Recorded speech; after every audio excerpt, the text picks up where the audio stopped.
So yun guys, hello. So this is me again. So itong video na to is para sa mga taong mahilig manghusga. Sino ba yung mga taong mahilig manghusga dyan sa kapwa nila?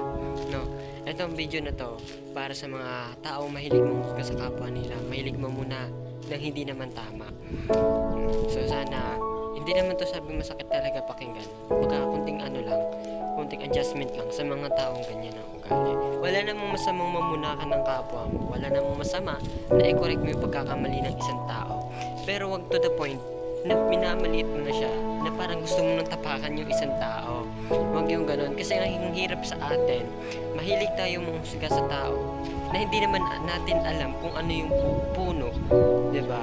Na nagtatayosgan yung pagkatao niya, titignan natin yung panlabas na anyo. Diba? Hindi natin tinitignan yung deep inside the feelings ng isang taong hinuhusgahan. Alam mo, para sa atin, lalo na ako hindi ko rin naman matatanggi, minsan mahilig din ako manghusga sa mga tao hindi ko naman nakilala, yung mga katulad yung mga una ko pala nakikita. Pero hindi kasi tama yun. Kasi akong tinanggal ko na yun eh.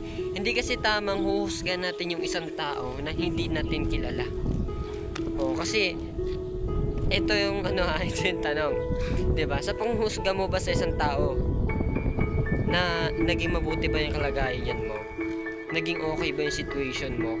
Sa panghusga mo sa isang tao, nabusog ka ba? Diba? Malay mo yung isang taong hinuhusgahan mo ngayon. Yan pala yung taong lalapitan mo balang araw. Okay yung kalagayan mo. Mas mataas ka sa kanya. Medyo may okay yung kalagayan mo kaysa sa kanya. Pero wag to the point na husgahan mo yung isang tao. Diba? Real talk yan guys. Huwag mo husgahan yung isang tao kung hindi mo naman alam yung buong pagkatao niya. Minsan kailangan natin tignan muna yung sarili natin bago yung ibang tao. Yun lang guys. Sana may natutunan kayo. Bye bye!